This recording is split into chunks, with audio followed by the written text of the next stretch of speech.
नमस्कार दोस्तों, लोकसभा चुनाव के बाद अब 6 महीने में एनडीए व विपक्षी गठबंधन आईएनडीआईए की फिर से परीक्षा होगी। इनकी परीक्षा उन 9 विधानसभा सीटों के उपचुनाव में होगी जहां के विधायक अब सांसद बन चुके हैं।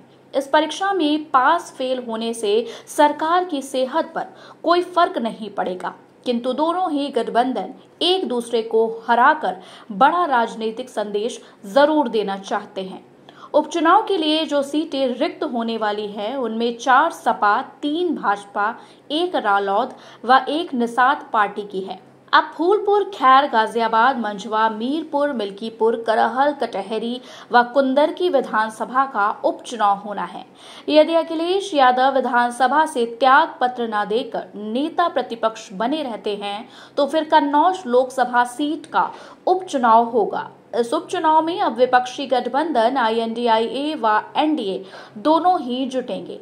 भाजपा जहां सपा की भी सीटें जीतकर यह संदेश देने की कोशिश करेगी कि प्रदेश में अभी भी उसकी स्थिति पहले की तरह मजबूत है।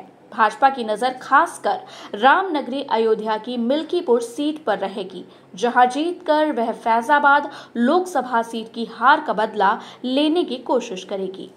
वहीं सपा भी भाजपा की सीटें जीतकर यह संदेश देने की कोशिश करेगी कि प्रदेश में अब भाजपा कमजोर पड़ चुकी है। यही वजह है कि पार्टी अभी से इन सीटों पर मजबूत प्रत्याशियों की तलाश में जुट गई है।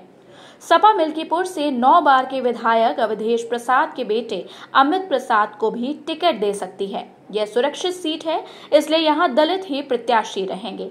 इसी प्रकार कटहरी से विधायक लालजी वर्मा 2022 में 6ठी बार चुने गए थे। यहां पर पार्टी कुर्मी या फिर मुस्लिम को लड़ा सकती है। अंबेडकर नगर की 5 सीटों में एक भी मुस्लिम नहीं है, इसलिए यहां पार्टी मुस्लिम उम्मीदवार उतार सकती है।